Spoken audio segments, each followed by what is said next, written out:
म्हणजे जे शेतकऱ्यांची मुलं आहेत आणि महत्त्वाचा प्रॉडक्ट म्हणजे त्यांचाच प्रॉडक्ट असतो, जे की जास्त प्रमाणामध्ये एक्सपोर्ट होतो. पण ॲक्चुअली ते एक्सपोर्ट करत नाहीत. त्या ठिकाणी येतात बाहेरचे गुजराती, मारवाडी जे आहेत ते येऊन एक्सपोर्ट करतात. ते येऊन पैसा कमावून राहिले आपल्या महाराष्ट्रामध्ये. तेच सांगणं आहे की माझं आपल्या महाराष्ट्राच्या नवीन एक्सपोर्टरना, नवीन स्टुडंटला, की तुम्ही ह्या गोष्टी योग्य प्लॅटफॉर्मचा अभ्यास करून किंवा एनालिसिस करून, योग्य गाईडन्स घेऊन, योग्य योग्य डॉक्युमेंटेशन सबमिट करून, योग्य प्लॅटफॉर्म B2B साइट्स आहेत. ह्या गोष्टी एनालिसिस करून तुम्ही करू शकता. एक्सपोर्टर तुम्ही बनू शकता. तर तुम्ही नवीन एक्सपोर्टर्सला यामधनं काय अल्टिमेट ॲडवाइस देऊ शकता? तर मग एक्सपोर्ट इंडस्ट्री जे तुम्हाला ज्या प्रकारे दाखवल्या गेली, ज्या प्रकारे हार्डनेस दाखवल्या गेले, की यामध्ये लॉसेस असतात. म्हणजे ट्रेड वाईज दाखवलं गेलं. मनामध्ये तुमच्या डाऊट हमेशा बिंबवला गेला, की एक्सपोर्ट इंडस्ट्री दाखवल्या गेली तुम्हाला ब्लेझर्स, शूज ह्या गोष्टी जे दिसतात तुम्हाला. ॲक्चुअली इंडस्ट्री महत्त्वाचं आहे यामध्ये म्हणजे तुम्ही माल विकणे. ज्यावेळेस तुम्हाला विकता याल, विकण्याची कला ज्यावेळेस तुमच्या अंगी प्राप्त झाली, विकण्याची कला ॲज अ ते इंटरनॅशनल मार्केट असो वा तुम्ही डोमेस्टिक मार्केट असो, विकण्याची कला तुमच्यामध्ये आल्यानंतर मग त्या गोष्टी तुम्ही शिकल्यानंतर तुम्ही पण एक्सपोर्टर बनू शकता. त्या गोष्टी तुम्ही पण पण जसं भारतीय प्रॉडक्ट आहे, हे आपल्याला समजा बाहेर एक्सपोर्ट करायचे राहिले, तर गव्हर्नमेंटच्या कोणत्या वेबसाईट्स आणि कोणत्या स्ट्रॅटेजीज नवीन एक्सपोर्टरनी वापरल्या पाहिजे? प्रॉडक्ट सिलेक्शनसाठी फर्स्ट तर आहे commerce.gov.in, सेकंड DGFT. हं, हे दोन्ही पण गव्हर्नमेंटच्या साईट आहेत. commerce.gov.in हून तुम्हाला तुमचा प्रॉडक्ट किती व्हॅल्युएबल आहे हं, आणि मागे 5 वर्षामध्ये किती प्रमाणात एक्सपोर्ट झाला, मागे 2 वर्षामध्ये किती प्रमाणात एक्सपोर्ट झाला, हं, ते हं, त्या वेबसाईटवर तुम्हाला पाहायला भेटतं. त्यानुसार तुमच्या प्रॉडक्टची किंमत कळते काय म्हणजे हं, शिपमेंट व्हॅल्यू किती व्हॅल्युएबल आहे आणि हं. किती प्रमाणामध्ये एक्सपोर्ट होतो, ओके. हे कन्सिडर केलं जातं. त्या ठिकाणाहून आपण एच-एस कोड मेन्शन करून आपण प्रॉडक्ट फायनलाईज करू शकतो. प्रॉडक्ट रिसर्च करू शकतो. हं, हं, त्या लेव्हलने आपण प्रॉडक्ट सिलेक्शन आणि प्रॉडक्टची डिमांड हं. जे की इंटरनॅशनल मार्केटमध्ये ओके. ह्या साइटवर तुम्ही करू शकता आणि सेकंडरी येतात म्हणजे B2B साइट्स आहेत. हं, ऑल कंट्रीमध्ये ॲज अ Alibaba आहे. Amazon आहे. Amazon इंडिया आपल्या कंट्रीचं झालं. Amazon UKचं झालं. Amazon दुबईचं झालं. हं, हं. या वेबसाईटवर पण तुम्ही व्हिजिट करून पाहू शकता तुमच्या प्रॉडक्टची डिमांड किती आहे.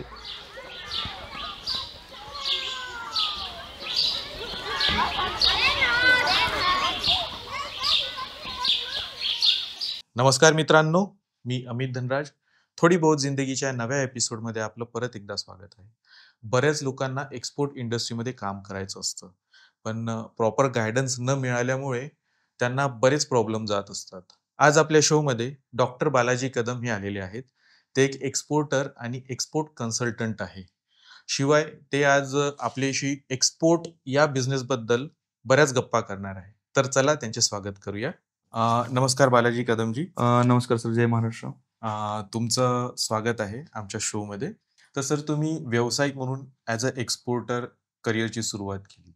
तर ती कधी आणि कशी झाली याबद्दल तुम्ही सांगाल? एक्सपोर्टर म्हणून तर 2023 पासून हं, सुरुवात झालेली आहे व्यंकय्या फूड्सची. हं, बिझनेसमध्ये तर अगोदरपासून होतो मी 3-4 म्हणजे कोव्हिडच्या 1 वर्ष अगोदरपासून. हं, कोव्हिडच्या टायमिंगला काही बिझनेस जे शॉप होते, हं, त्यामध्ये मायनस म्हणजे लॉसेस यायला चालू झाले. कारण कोरोना टाईम होता, कोव्हिड टायमिंग होता. हं, मग हं, त्यावेळेस पण फेस करून मग हे माइंडमध्ये की आपल्याला तर नॅशनल लेव्हलचा बिझनेस करायचा आहे. पण तशा अडचणी आल्यावर पण आपण मग बिझनेस आपला स्टार्ट कसा राहील, हं, हं. त्या रिलेटेड बिझनेस पाहिजे होता. मग एक्सपोर्टचं तर आपल्याला फर्स्ट करायचं होतं. त्या लेव्हलचं आपल्याला रोडमॅप माहिती नव्हतं, मार्केट माहिती नव्हतं आपल्याला हां, त्यानुसार. मग 2023 पासून स्टार्टअप झालेलं आहे एक्सपोर्ट रिलेटेड. ओके. तेव्हा मग व्यंकय्या फूड्सची आपली जर्नी स्टार्ट झालेली आहे. तर सर व्यंकय्या फूड आता प्रत्येक घराघरामध्ये पोहोचलेलं प्रॉडक्ट आहे. तर या प्रॉडक्टच्या जर्नीबद्दल तुम्ही लोकांना काही सांगू शकाल?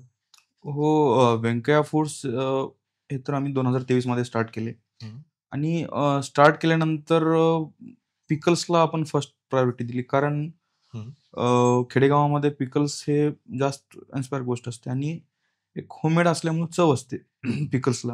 हं, त्यावेळेस मग आपण घरी म्हणजे घरामध्ये स्टार्ट केले. जे मॅन्युफॅक्चरिंग युनिट घरामध्ये स्टार्ट केले. हं, मग पिकल्स बनवायला चालू केले. मग ते आजूबाजूंना द्यायला चालू केले. स्टोअरला, हं, शॉपला, मॉलला, ग्रोसरी स्टोअरला. मग टेस्टिंगसाठी हं, एक्झामिनेशनमध्ये स्टॉल लावायला स्टार्ट केले मुंबई, जुहूमध्ये. हं, मेन एरिया जो असतो त्या एरियामध्ये आपण प्रेझेंट चालू केलं. मग नंतर त्यानुसार असं जाणवलं की मार्केटमध्ये आपण जे पिकल्स बनवतो आणि जे अदर कंपनीज पिकल बनवतात, त्या पिकल्समध्ये आपल्या पिकल्समध्ये खूप जमीन आसमानचा फरक आहे. म्हणजे कसं असतं, एक खेडेगावामध्ये बनलेली वस्तू आणि हँडमेड असलेली वस्तू म्हणजे खाण्यासाठी, ती जे मार्केटमध्ये केमिकलचं प्रमाण ज्या प्रमाणामध्ये चालू आहे केमिकल, त्या लेव्हलला माझे पिकल्स मग टॉप यायला चालू झाली. प्राईस थोडीशी हाय होती, बट ह्या सगळ्या गोष्टी आल्यामुळे प्राईस तर हाय असणारच आहे. पण टेस्ट पण त्या लेव्हलची होती. ओके. त्यामुळे मग तिथून आपण जसं रिस्पॉन्स यायला चालू झाला, आपल्याला जसं रिव्ह्यू यायला चालू झाले, त्यानुसार आपण त्याला मग ब्रँडिंगमध्ये कन्व्हर्ट केलं. ओके. म्हणजे पॅकेजिंगमध्ये, ब्रँडिंगमध्ये कव्हर केलं. त्यानुसार मग ब्रँडिंग चालू केल्यानंतर ग्रोसरी स्टोअरला, परत मॉलला, या ठिकाणी मग शिपमेंट चालू झाली आपली छोटी-छोटी डोमेस्टिक लेव्हलला. ओके. त्यानुसार आपण पिकल्सची आपली जर्नी चालू आहे आणि त्यामध्ये महत्त्वाचं म्हणजे एक चवीचं म्हणजे एक चवीचा विश्वास होता आणि लोकांचा ट्रस्ट. अच्छा. रासायनिक पद्धतीनं हो, किंवा हो. जे मार्केटमध्ये जे पिकल मिळतात हो, हो. Right, right, right. आणि आपण जे घरगुती स्टाईलचे जे बनवतो. बनवतो, तर याच्यामध्ये काय फरक, म्हणजे असा काय क्वालिटीमध्ये काय फरक असतो? क्वालिटी म्हणजे कसं असते, जे सोडियम यूज करतात मार्केटमध्ये त्याची शेल्फ लाईफ वाढवण्यासाठी, आणि ते महत्त्वाचं म्हणजे आपली इम्युनिटी लॉस करते. महत्त्वाचं सोडियम म्हणजे ओके. अदर माहिती आहे सगळ्यांना. त्यासाठी मग आपण सोडियम वगैरे ह्या गोष्टी बिलकुल यूज करत नाही आणि एकदम नैसर्गिकरित्या एकदम. तर एक आपण समजा मँगोचं पिकल्स आहे आमचं, तर ते मँगो ज्या ठिकाणून आपण घेतो, ज्या शेतातून आपण घेतो, त्या शेतामध्ये पण आपण कोणते स्प्रे किंवा त्या लेव्हलचं आपण यूज करत नाही. त्या ठिकाणून आपण ते आंबे घेतोय. ओके. त्यामुळे ते ॲक्चुअली नैसर्गिक असतात आणि बनवणं पण आपलं त्याच प्रमाणामध्ये असते. त्यासाठी आणि त्याला बनवते वेळेस ना कोण्या मशिनीचा यूज, ना कुठं म्हणजे काहीच, होममेड म्हणजे होममेड. त्यासाठी मग ओके. चवीमध्ये आणि क्वालिटीमध्ये तर फरक असणारच आहे आणि महत्त्वाचं म्हणजे सेहतसाठी. महत्त्वाचं म्हणजे सेहतसाठी. तुम्ही पाहिलं तर मग जे पिकल्स पाहण्यावर सुद्धा कळते तुम्हाला. मार्केटमधले जे पिकल्स असतात ऑइली, एकदम ऑइली. आता आमचे पिकल्स ड्राय दिसतात तुम्हाला. त्यामध्ये ऑइल बिलकुलही दिसत नाही. हे फरक असतं आमच्या पिकल्समध्ये आणि मार्केटच्या पिकल्समध्ये. तर सर, तुमच्याकडे जे पिकल्स आहेत त्यामध्ये किती पद्धतीच्या व्हेरायटीज आहेत तुमच्याकडे आता सध्या? आमच्याकडे पिकल्स 10 प्रकारचे आहेत. महत्त्वाचा म्हणजे बेस्ट सेलर तक्कू आहे. तक्कू. तक्कू. जे तक्कू. की साऊथमध्ये जास्त प्रमाणात खातात. ओके. साऊथमध्ये तक्कू म्हणजे ओल्या मिरचीपासून बनतंय. हां, हां. ओले मिरची, जंजीर गार्लिक ह्याचं मिक्स असते. ओके. ते तक्कू म्हणजे ते आमचं फेव्हरेट आणि बेस्ट सेलर आहे. रिस्पॉन्स त्याला एक नंबर रिस्पॉन्स आहे. आणि मँगो पिकल्स, एक महाराष्ट्राची परंपरा आपली आंब्याचं पिकल्स. परत हिरव्या मिरचीचं आहे. परत आवळ्याचे पिकल्स बनवतो आपण. मँगो मुरब्बा बनवतो. आवळा मुरब्बा बनवतो. ओके. परत गार्लिक पिकल्स म्हणजे लसणाचा आचार, लसूण आचार बनवतो. परत भरीव मिरचीचा आचार म्हणजे लाल मिरचीचा, भरीव मिरचीचा आचार बनवतो. असे 10 प्रकारचे पिकल्स आहेत आपले. ओके. आणि सेकंड प्रॉडक्ट म्हणजे बनाना चिप्स. अच्छा. चिप्स बनवतो, बनाना चिप्स बनवतो. जे हं. की पोटॅटो चिप्सला कन्सिडर करून आपण बनाना पकडले आणि बनाना त्यानुसारच आपण बनवतोय बनाना चिप्स. जे की एनर्जी बूस्ट म्हणजे त्या गोष्टी तुम्हाला भेटतात. त्यासाठी बनाना चिप्स आणि पिकल्स आपले आता डोमेस्टिक लेव्हलला मार्केटमध्ये कंटिन्यू शिपमेंट चालू आहेत. कंटिन्यू सेल चालू आहे आपला. ओके. आणि भरपूर प्रमाणामध्ये आपल्याला ऑर्डर असतात. ऑर्डर पेंडिंग असतात आपले. एकतर आपण माल सप्लाय करू शकत नाही. एवढ्या प्रमाणामध्ये आपले सध्या डोमेस्टिक लेव्हलला बिझनेस चालू आहे. महत्त्वाचं म्हणजे टेस्ट. तर जसं व्यंकय्या फूडला आता तुम्ही बऱ्यापैकी एक ओळख दिली आहे मार्केटमध्ये. तर याच गोष्टीला घेऊन तुम्ही आता म्हणजे इंटरनॅशनल लेव्हलला तुम्ही आता एक्सपोर्ट करत आहात. तर याबद्दल मला काही माहिती देऊ शकाल? हां, तर एक्सपोर्ट म्हणजे पिकल्स माझ्या डोमेस्टिक लेव्हलला विक्री चालू होती. मग एक वेगळं स्वप्न म्हणजे जगभरामध्ये आपले प्रॉडक्ट पोहोचण्याचं. एक डोमेस्टिक लेव्हलला आपला रिस्पॉन्स येऊन राहिला. आपले प्रॉडक्ट तर टॉप राहिले, म्हणजे क्वालिटी स्टँडर्ड आपली मेंटेन आहे. परत शेल्फ लाईफ चांगली आहे. परत नॅचरल आहेत. त्यामुळे मग एक स्वप्न बाळगलं की जगभरामध्ये आपण आपले पिकल्स जे आहेत, आपला ब्रँड जे आहे ते पोहोचण्याचं. त्यावेळेसपासून आपली जर्नी स्टार्ट झाली एक्सपोर्ट रिलेटेडमध्ये. मग एक्सपोर्ट जर्नी स्टार्ट केली. मग प्रोडक्ट तर आपला होता, पिकल्स होते आणि महत्त्वाचं म्हणजे पिकल्सला एक्सपोर्ट करण्यासाठीच आपण एक्सपोर्ट जर्नी स्टार्ट केलेली आहे. त्यापासून मग एक्सपोर्ट रिलेटेड म्हणजे एक्सपोर्ट जर्नी आपली स्टार्ट झालेली आहे. म्हणजे असं करता एक्सपोर्टमध्ये एक्सपोर्टमध्ये आपण बरेच प्रोडक्ट्स तुम्ही बरेच याच्यामध्ये प्रोडक्ट add एक्सपोर्ट केले. केलोय आजपर्यंत हं. आणि चालू पण आहेत. ओके. पर डे शिपमेंट असते आपली. ओके. मंथली 26-27 शिपमेंट कंटिन्यू असतात आपले. बापरे! आणि महत्वाचं म्हणजे व्हेजिटेबल जे फार्मरिस्ट आहेत आपण, हं, त्या ज्या लेवल पासून आपण आलोय, मग हं, ते आणि ते प्रोडक्ट सर्वात जास्त एक्सपोर्ट होतात इंडियामधून हं, आणि त्यातल्या त्यात महाराष्ट्रामधून. हं, मग आपला बेसच तो आहे, तर मग आपण का करू शकत नाही? बरोबर. एक वेगळी चाहूल लागल्यामुळं मग आपण आज इथपर्यंत पोहोचलेलो आहे. तर सर एक्सपोर्ट करण्यासाठी जसं इम्पोर्ट एक्सपोर्ट सर्टिफिकेट असतं, त्याच्यानंतर जी-एस-टी असतं किंवा फसाय नावाचं सर्टिफिकेट आहे. याबद्दल आम्हाला माहिती आहे. पण याच्या व्यतिरिक्त बरेच असे सर्टिफिकेट्स असतील किंवा हिडन रजिस्ट्रेशन असतील, जे आम्हाला माहिती नाही किंवा बऱ्याच लोकांना पण माहिती नाही. तर त्याबद्दल काही सांगू शकाल, की असं काय-काय रिक्वायर्ड असतं आपल्याला यासाठी?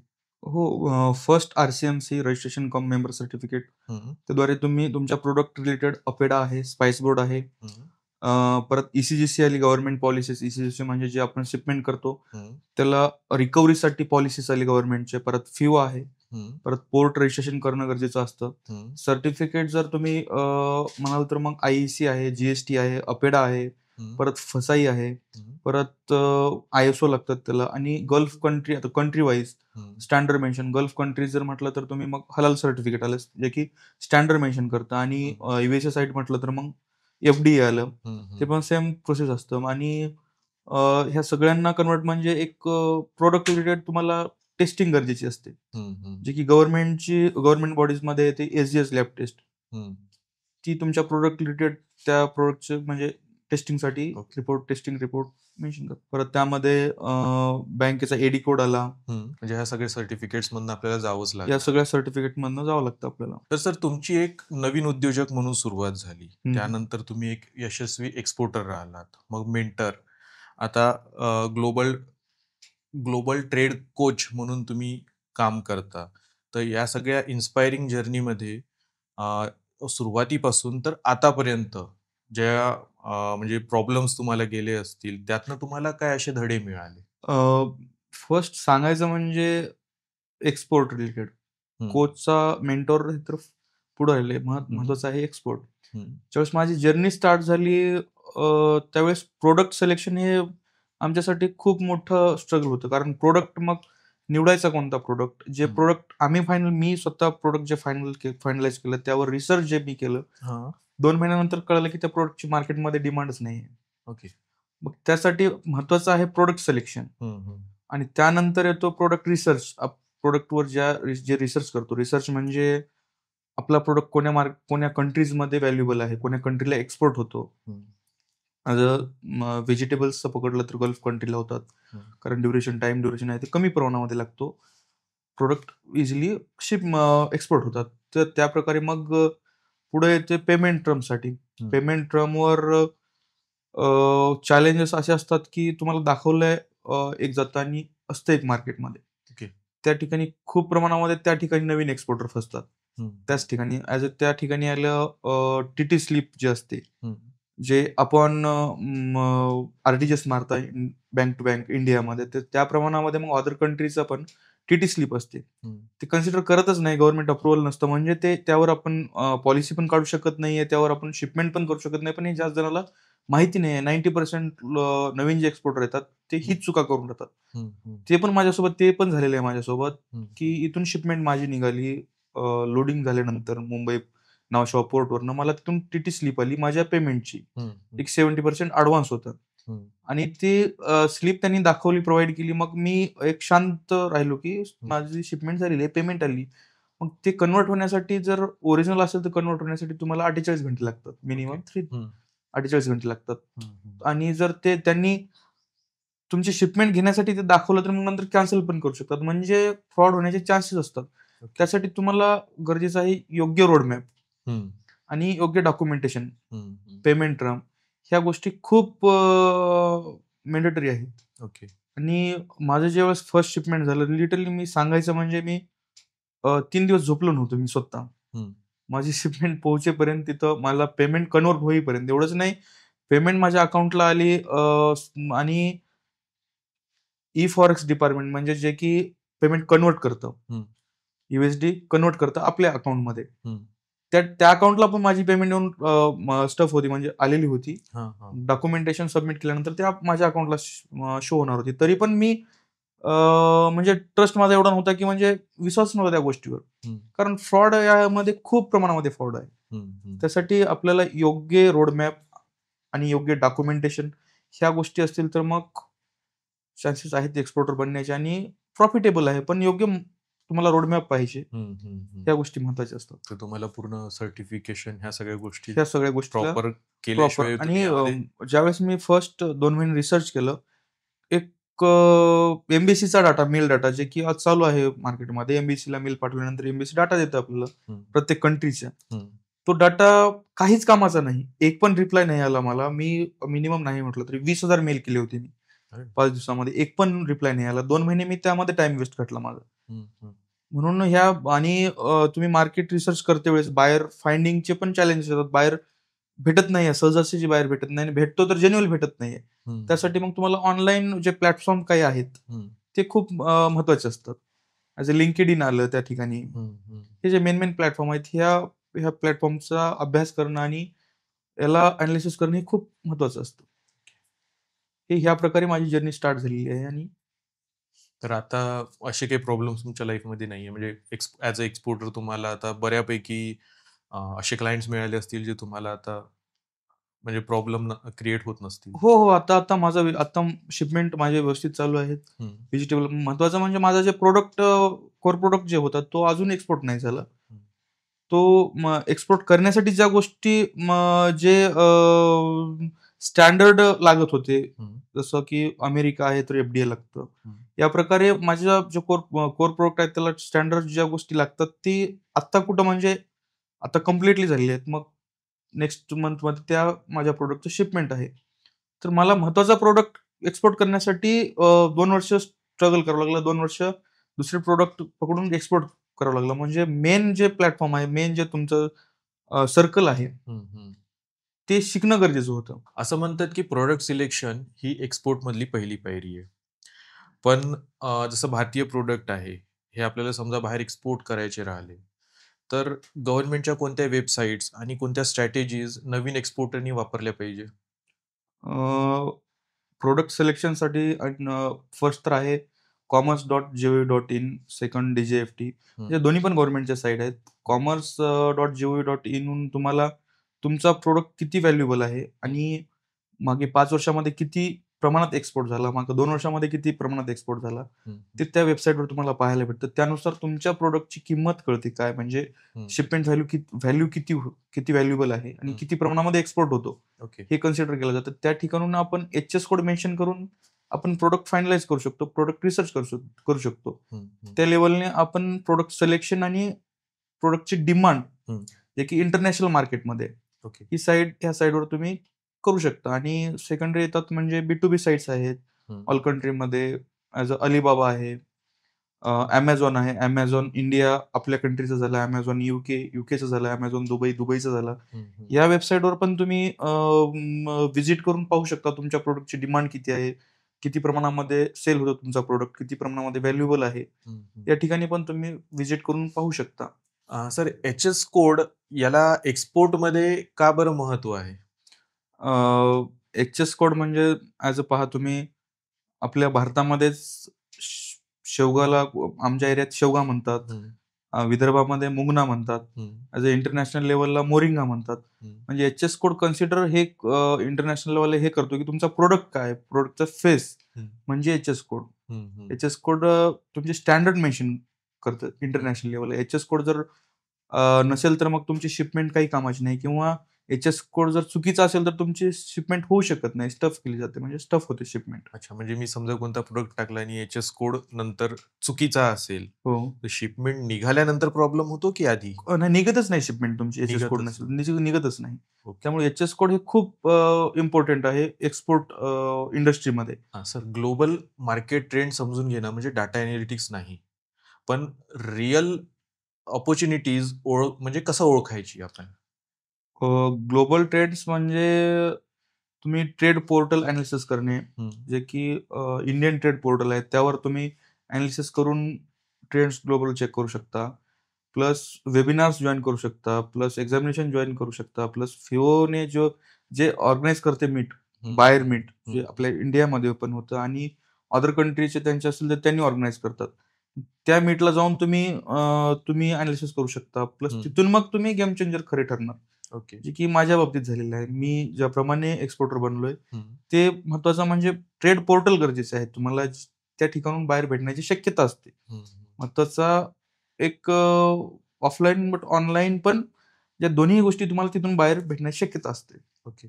तर तुम्ही बायरशी कसे कॉन्टॅक्ट करता या सगळ्या याच्यावरून? बाहेरशी मी फर्स्ट तर हेच ग्लोबल ट्रेंड्स आले, हं, प्लस LinkedIn आले, हं, जे ऑनलाईन प्लॅटफॉर्म आहेत आणि प्लस B2B साइट्स जे आहेत. हं, हं. इंडियामध्ये आपलं इंडिया मार्ट जसं आहे तसं ग्लोबल लेव्हलला म्हणजे इंटरनॅशनल लेव्हलला अलिबाबा मेन्शन केलं जाते कन्सिडर म्हणजे B2B साइट जे आहेत, त्या थ्रू पण तुम्ही बाहेर फाइंड आउट करू शकता. म्हणजे त्या साइटवर ज्यांनी लिस्टिंग केलेले आहेत प्रॉडक्ट, हं. समजा दुबई आहे किंवा कॅनडा आहे. कॅनडामध्ये अलिबाबा यूज होतो कॅनडामध्ये पण. कॅनडामध्ये त्या ठिकाणी जर एखाद्या व्यक्तीनं पर्टिक्युलरली तुमचे क्लॉथ असतील, मग ते त्या ठिकाणून पण तिथले प्रेझेंट करणारे म्हणजे ते तुमचे सप्लायर ठरू शकतात. म्हणजे तिथले सप्लायर ते ठरू शकतात. म्हणजे ते तुमचे बायर झाले. त्यांना पण तुम्ही अप्रोच करू शकता. त्यांना पण तुम्ही तुमचा म्हणजे जे आहेत तुमची इंडस्ट्री जे आहे, प्रॉडक्ट जे आहेत ते त्यांना तुम्ही अप्रोच करू शकता. तिथून पण तुम्हाला बाहेर भेटण्याची शक्यता असते आणि मिनिमम रिअलीमध्ये 30 ते 40% तर बाहेर तिथून भेटतात तुम्हाला. त्या कंट्रीमध्ये ज्या व्यक्तीचा प्रॉडक्ट आहे आणि जे व्यक्ती शो करतोय हं, प्रॉडक्ट, हं, हं. त्याचा ओनर जे आहे मग ते तुमचा बायर झाला.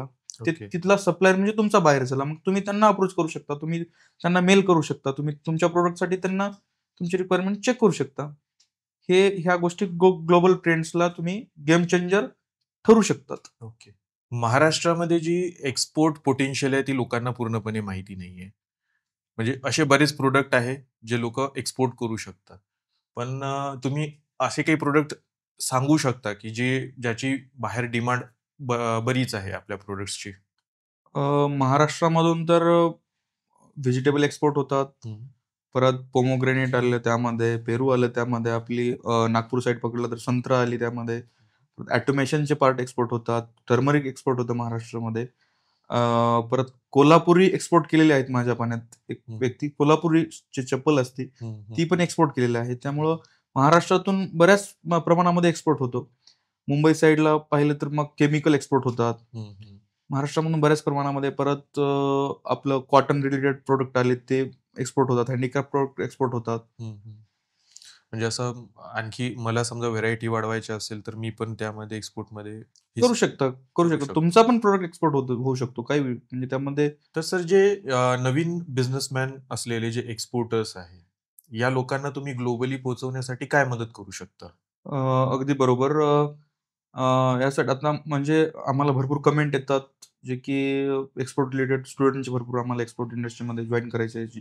एक्सपोर्ट इंडस्ट्री शिकायची आहे. परत अ, जे अदर वर्कशॉप जॉइन केलेले किंवा 3 दिवसाची ट्रेनिंग अटेंड केलेले पण स्टुडंटचे मेसेज येतात, मेल हं, येतात हं, कंटिन्यूमध्ये आणि ते त्या कन्सिडर करूनच आपण ₹49 चं वर्कशॉप ठेवलेलं आहे. मग हं, त्या वर्कशॉपला त्यांनी अटेंड करून त्या ठिकाणी त्यांना योग्य गाईडन्स आणि योग्य रोड मॅप दिला जाईल, जेणेकरून ते स्टफ होणार नाहीत किंवा त्यांना त्यांच्या एक्सपोर्ट जर्नीसाठी हेल्पफुल राहील. हं, कन्सिडर करून आपण ठेवलेलं आहे. मग ते जॉइन करू शकतात. ते अटेंड करून मग पुढे जर्नी स्टार्ट करू शकतात. हं. तर समजा मी तुमच्या वर्कशॉपमध्ये आलो आणि मी तुमच्याकडनं शिकलो आणि उद्या जाऊन समजा मला कोणता प्रॉब्लेम झाला, तर मी तुमच्या म्हणजे तुमचा गाईडन्स मला मिळेल, की काय हो, करायला बिलकुल पाहिजे? तुम्हाला गाईडन्स रोडमॅप तेच दिले जाईल. तुम्हाला तेच प्रोव्हाईड केलं जाईल, की हं, जेणेकरून तुम्ही स्टक नाही झाले पाहिजे. आजकाल ट्रेंडच चालू आहे. 3 दिवसाची ट्रेनिंग करता तुम्ही. असे हं. 3 दिवसाची ट्रेनिंग करून मग एक्सपोर्टर झाले असते, तर मग आज खूप एक्सपोर्टर घडले असते. त्यामुळे ते कन्सिडर करूनच आपण हां. ₹49 चा मिनिमम ₹49 चाच वर्कशॉप हं, ठेवलेला आहे. ते हं, 3 तासाचं वर्कशॉप असणार आहे. त्या वर्कशॉपमध्ये मी हे 100% सांगू शकतो, की एक्सपोर्ट इंडस्ट्री नेमकी काय आहे? हं, तिला तुम्ही एनालिसिस कशाप्रकारे करू शकता किंवा तुम्ही रोडमॅप तुमचा स्वतःचा रोडमॅप कसा रेडी करू शकता, डॉक्युमेंटेशन कसे रेडी करू शकता, हं, हे हं, तुम्ही 100% शिकणार तुम्ही. ₹49 च्या क्लासमध्ये आम्ही हे नाही सांगत, की दुसऱ्यासारखे तुम्हाला बाहेर आणून देणार किंवा ह्या गोष्टी शक्य नाहीत, कोणी करू पण शकत नाही. हं, पण हे आम्ही 100% शुअरिटी देतो, की त्यांना एक्सपोर्ट इंडस्ट्री हे 100% समजणार. हं, डॉक्युमेंटेशन काय असतात किंवा स्वतः रोडमॅप कसा रेडी करायचा. हं, हं. तर बिझनेसमॅन म्हणून बऱ्याचदा लॉस होतो. अशा राइट. वेळेला नीरस वाटतं. तर अशा वेळेला तुम्ही काय करता? हे पहा लॉस तर बिझनेसमॅन असो या कोणी असो, लॉस तर सहन करू शकत नाही कोणी असो. त्यासाठी तुम्हाला महत्वाचं म्हणजे 4 प्लेयर लागतात. एक तर असतो तुमचा सप्लायर, सेकंड असतो तुमचा बायर, थर्ड असतो तुमचा CHA आणि 4 असता स्वतः तुम्ही. हे 4 गोष्टी तुमचे हे 4 जे पोल आहेत, हे 4 गोष्टी जर तुमच्या परफेक्टली असतील, तर मग लॉस येण्याची शक्यता नाही, लॉस येत नाही. पण लॉस त्या टायमिंगला जरी लॉस आला, तर मग त्याला तुम्ही जे चूक तुमची झालेली आहे, ती चूक रिकव्हर करून परत त्याच एनर्जीने पुढे जाणे, पुढे फेस करणे, त्याच एनर्जीने परत स्टार्ट करणे, त्याच एनर्जीने आपली शिपमेंट परत करणे, तरच मग तुमचा लॉस रिकव्हर होऊ शकतो आणि लॉसेस कव्हर होतात. त्याप्रमाणे फर्स्ट महत्वाचं सांगायचं म्हणजे यासाठी तुमचे 4 प्लेयर महत्वाचे आहेत, 4 गोष्टी महत्वाच्या आहेत. ती जर चूक झाली तर मग तुम्ही लॉस येणार आहे आणि नाही चूक झाली तर मग लॉस नाही येणार आहे आणि जरी लॉस आला तर मग जी चूक तुम्ही केलंय ती चूक दुरुस्त करून परत त्याच पद्धतीने त्याच एनर्जीने पुढे फेस करावं लागेल. तुमचा अप्रोच कसा असतो याच्यावर? यावरती माझा अप्रोच म्हणजे लॉसेस तुमच्या डॉक्युमेंटेशन क्लिअर आणि तुमचा CHA, तुमचा सप्लायर, तुमचा बायर आणि स्वतः तुम्ही जर क्लिअर असेल तर लॉस होणार नाही. प्लस हा झाला लॉसचा विषय. प्रॉफिट जर म्हटलं तुम्ही तर मग प्रॉफिट म्हणजे पण एक्सपोर्ट बिझनेसमध्ये कोणत्याही बिझनेसमध्ये असू द्या, तुमचा सप्लायर आणि बायर यामध्ये रिलेशन मेंटेन ठेवणे आणि रिलेशन बिल्डअप करणे, वाढवणे हेच तुमचं प्रॉफिट असतं बिझनेसमधलं. त्याचप्रमाणे मग ग्रोथिंगवर जाणार तुम्ही, त्याचप्रमाणे तुमचा बिझनेस डेव्हलपमेंट होणार त्याचप्रमाणे. या गोष्टी प्रॉफिट आणि लॉस एक्सपोर्ट रिलेटेड बिझनेसमधल्या आहेत.